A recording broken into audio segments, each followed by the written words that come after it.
नमस्कार। हिंदी की online class में आपका स्वागत है। पहले वीडियो में हमने बात की थी अलंकार की, उसके बाद में हमने बात की सब्शक्ति की, और आज हमारा जो चर्चा का विषय रहेगा इस वीडियो में वो एक अति महत्वपूर्ण टॉपिक है। वो है अपना भाषा, बोली, लिपि और व्याकरण।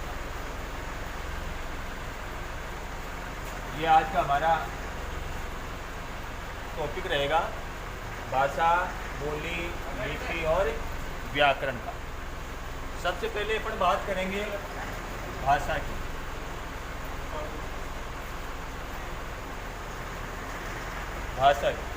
भाषा कहते किसको है?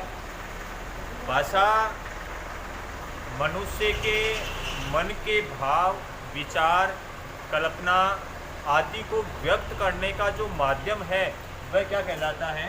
भाषा। दोबारा, व्यक्ति के मन के भावों, विचारों, भावनाओं और कल्पनाओं को जिस माध्यम के द्वारा व्यक्त किया जाता है उसे क्या कहते हैं? भाषा। यानी भाव, विचार और कल्पना,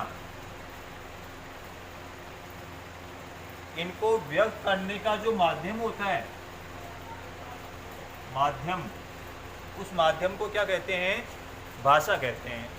अब माध्यम होता है भाव को, विचार को और कल्पना को, इनको व्यक्त करने का जो माध्यम है वो माध्यम दो प्रकार का होता है। एक तो होता है मौखिक और एक होता है लिखित। यानी मन के भाव, विचार और कल्पनाओं को हम मौखिक यानी बोलकर, मौखिक मीन्स बोलकर भी व्यक्त कर सकते हैं और लिख करके आप उनको व्यक्त कर सकते हैं। तो व्यक्ति के मन के भाव, विचार, कल्पना आदि को व्यक्त करने का जो माध्यम होता है उस माध्यम को क्या कहते हैं? भाषा कहते हैं। अब भाषा के कितने रूप होते हैं? तो भाषा के रूप कितने हो गए? दो रूप हो गए।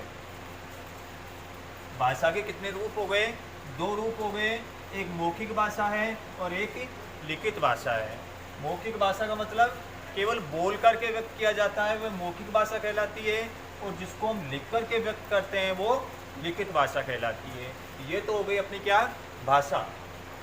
भाषा या माध्यम जो दो प्रकार का होता है, एक होता है मौखिक और एक होता है लिखित होता है।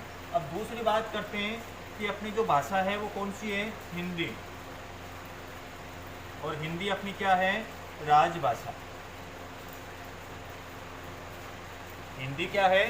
राजभाषा है, राष्ट्रभाषा नहीं है। राजभाषा का मतलब है राज्यों की भाषा, या कह सकते हैं कि अपना पूरा देश क्या है? राज्य है और उसके अंदर बोली जाने वाली भाषा। और इसको मान्यता कब दी गई थी? 14 सितंबर 1949 के सरकारी जो कामकाज होगा उसके लिए कौन सी भाषा का प्रयोग किया जाएगा? हिंदी भाषा का। और इसको संविधान के अंदर बांट के संविधान में मान्यता कब दी गई? 14 सितंबर 1949 को। और इसीलिए 14 सितंबर को क्या मनाते हैं?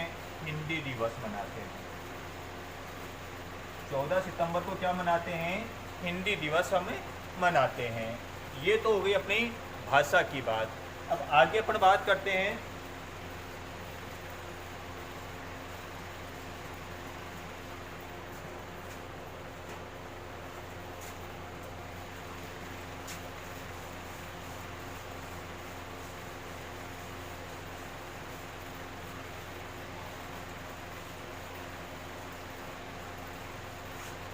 बोली। दूसरी क्या होती है? बोली। नाम से स्पष्ट है, जिन भावों को, व्यक्ति के मन के भावों को केवल बोलकर ही व्यक्त किया जाता है, मन के भाव को केवल बोल करके ही व्यक्त किया जाता है, उसे क्या कहते हैं? बोली कहते हैं।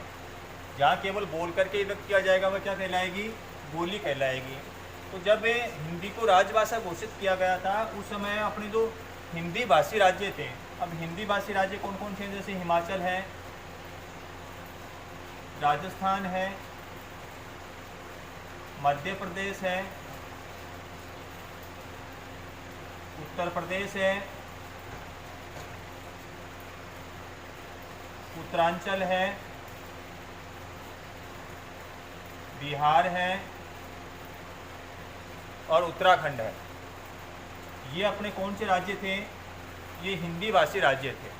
तो इन हिंदी भाषी राज्यों के अंदर जो भाषा थी उस भाषा को बांट दिया गया उपभाषाओं में, और उपभाषाओं को बांटा गया है बोलियों में। उपभाषाओं को किसमें बांटा गया है? बोलियों में। एक भाषा, और भाषा एक ही थी हिंदी, और इस हिंदी को किसमें बांट दिया? उपभाषाओं में, उपभाषा। और उपभाषा कितनी थी? 5। हिंदी भाषी राज्यों के अंदर भाषा थी हिंदी, और इस हिंदी भाषा को कितनी उपभाषाओं में बांट दिया? 5। और इन 5 उपभाषाओं को कितनी बोलियों में बांटा गया? बोलियां थी 18। भाषा थी एक हिंदी, इसको 5 उपभाषाओं के अंदर बांटा गया, और इन 5 उपभाषाओं को 18 बोलियों के अंदर वर्गीकरण किया गया है या बांटा गया है। अब वो 5 उपभाषाएं कौन सी हैं और वो बोलियां 18 कौन कौन सी हैं? तो सबसे पहले देखते हैं अपन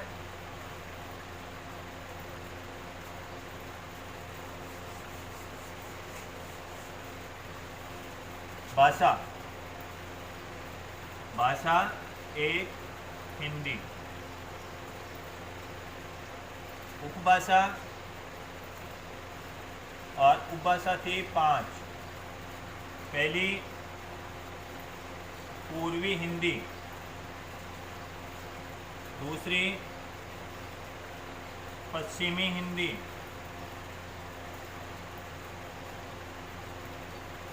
तीसरी पहाड़ी,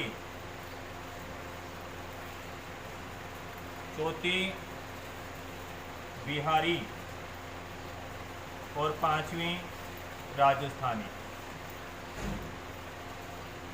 ये क्या थी? अपनी 5 उपभाषाएं। एक भाषा जिसको 5 उपभाषाओं के अंदर अपने बांटा गया, ये है हिंदी भाषी राज्य सारे। इन हिंदी भाषी राज्यों के अंदर एक भाषा को कितनी उपभाषाओं में बांटा गया? 5 उपभाषाओं में बांटा गया, और इन 5 उपभाषाओं की जो बोलियां थी वो बोलियां थी 18। बोलियां थी 18। अब कौन कौन सी थी? पहले पूर्वी हिंदी, और पूर्वी हिंदी में थी अवधी, बघेली और छत्तीसगढ़ी।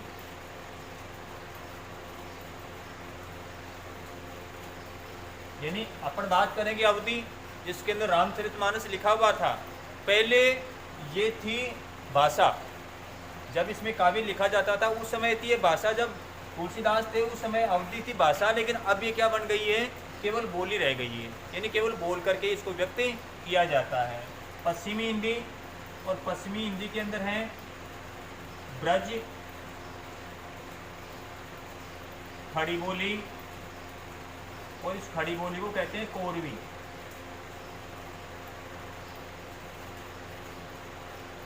बांगरू, और बांगरू का नाम है हरियाणवी।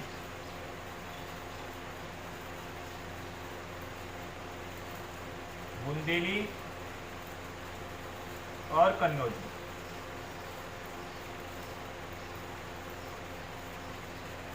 ब्रज है, ब्रज भी पहले भाषा थी। जब सूरदास जी ने इसमें काव्य लिखा था उस समय ये भाषा थी, लेकिन आज क्या बन गई है? ये बोली। खड़ी बोली जो मुजफ्फर नगर है, मेरठ आदि के आसपास बोली जाती थी, पहले क्या थी? ये भाषा, लेकिन अब क्या है? ये बोली है। बांगरू जो हरियाणवी है, बुंदेली बुंदेलखंड के आसपास, कन्नौजी और कन्नौज क्षेत्र के आसपास जो बोली जाती है, क्या है? सारी बोलियां हैं। इसके बाद में पहाड़ी, और पहाड़ी की बात करते हैं, इसमें आती है गढ़वाली, कुमाऊनी, और मंडियाली।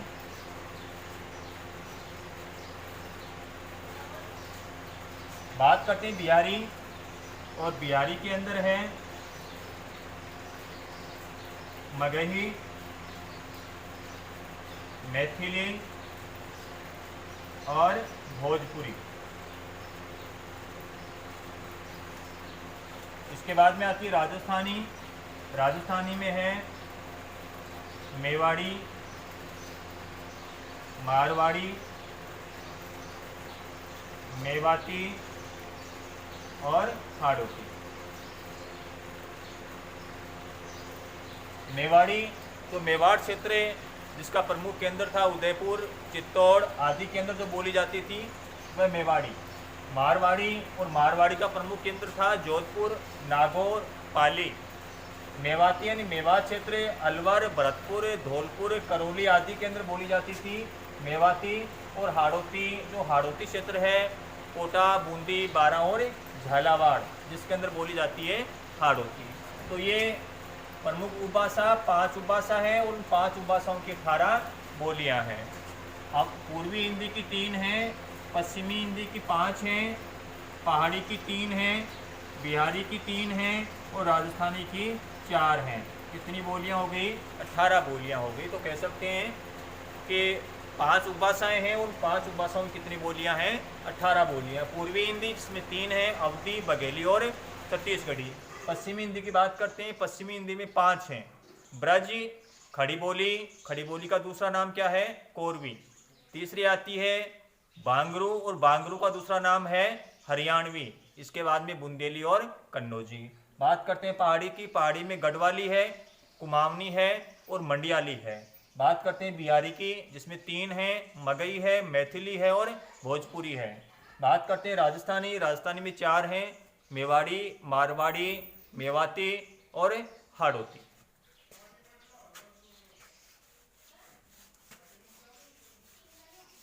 इसके बाद में अपन देखते हैं, अब प्रश्न यह आता है कि भाषा और बोली में अंतर क्या होता है? भाषा और बोली में अंतर क्या होता है? तो देखते हैं, भाषा और बोली में अंतर।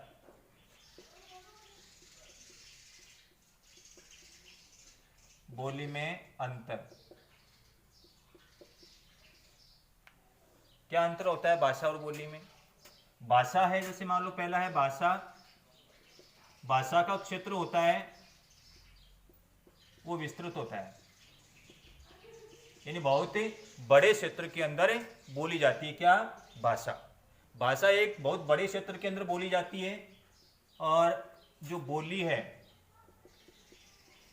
बोली है इसका क्षेत्र सीमित होता है।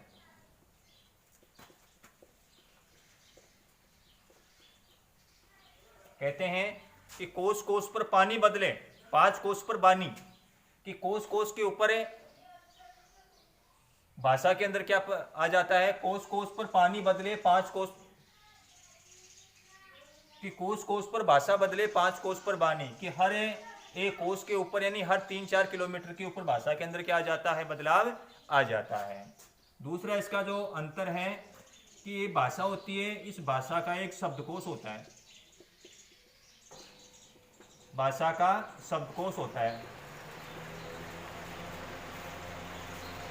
भाषा का शब्दकोश होता है। मिनिमम क्या होते हैं? अर्थ होते हैं, इसको कहते हैं हम डिक्शनरी होती है, जबकि इसका कोई शब्दकोश नहीं होता। शब्दकोश नहीं होता। अगला बिंदु है कि भाषा होती है, इस भाषा में साहित्य लिखा जाता है।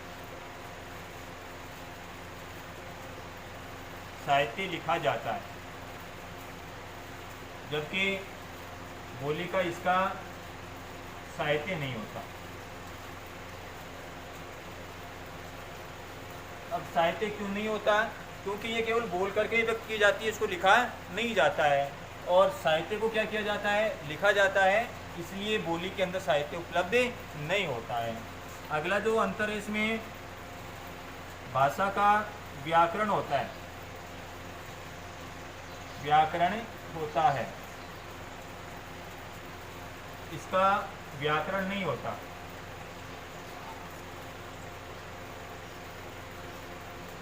इन व्याकरण तो उसी चीज का होगा जिसको अपन लिखते हैं, इसके बोली के अंदर कुछ लिखा नहीं जाता है, इसलिए इसका व्याकरण नहीं होता है।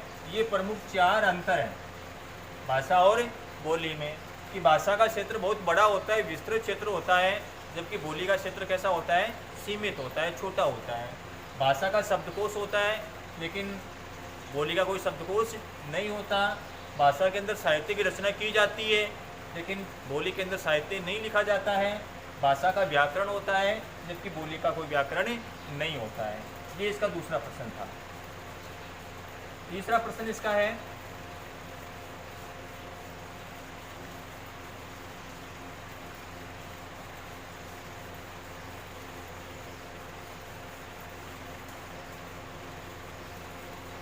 अगला इसका प्रश्न बनता है कि भाषा की प्रमुख इकाइयाँ कौन कौन सी होती हैं। भाषा की प्रमुख इकाई, अब भाषा की प्रमुख इकाइयाँ होती हैं, उनकी संख्या होती है 5। भाषा की कितनी इकाइयाँ होती हैं, 5। पहली होती है ध्वनि, दूसरी होती है वर्ण, तीसरी शब्द, चौथी पद और 5वां वाक्य। भाषा की कितनी इकाइयाँ होती हैं, 5 इकाइयाँ होती हैं। पहली ध्वनि, दूसरा वर्ण, तीसरा शब्द, चौथा पद और 5वां वाक्य। ध्वनि होती है, जो संकेत चिन्ह होते हैं, उन संकेत चिन्हों को क्या कहते हैं, ध्वनि कहते हैं। वर्ण हिंदी वर्णमाला की सबसे छोटी इकाई होती है, जिसको लिख करके क्या किया जाता है, व्यक्त किया जाता है। ध्वनि को लिखा नहीं जाता, ये मौखिक रूप है, ये मौखिक है। ध्वनि कैसी है, मौखिक है। बाकी ये चारों कैसी हैं, लिखित रूप में है। ये कैसी हैं, लिखित रूप में। वर्ण के बाद में शब्द, शब्द के बाद में पद और पद के बाद में वाक्य। पद जानते हो, कोई भी वाक्य है, राम खाना खाता है, इसमें इसका अगर परिचय पूछ रहा है तो ये क्या होगा, पद होगा। ये क्या कहलाएगा, रेखांकित शब्द क्या कहलाएगा, पद कहलाएगा। तो भाषा होती है, भाषा की प्रमुख इकाइयाँ 5 होती हैं। ध्वनि है, वर्ण है, शब्द है, पद है और वाक्य है। ये अपने 2 बिंदु पूरे हो चुके हैं, एक भाषा का और एक बोली का। इसके बाद में अगले वीडियो में अपन चर्चा करेंगे लिपि और व्याकरण के ऊपर। तब तक के लिए धन्यवाद।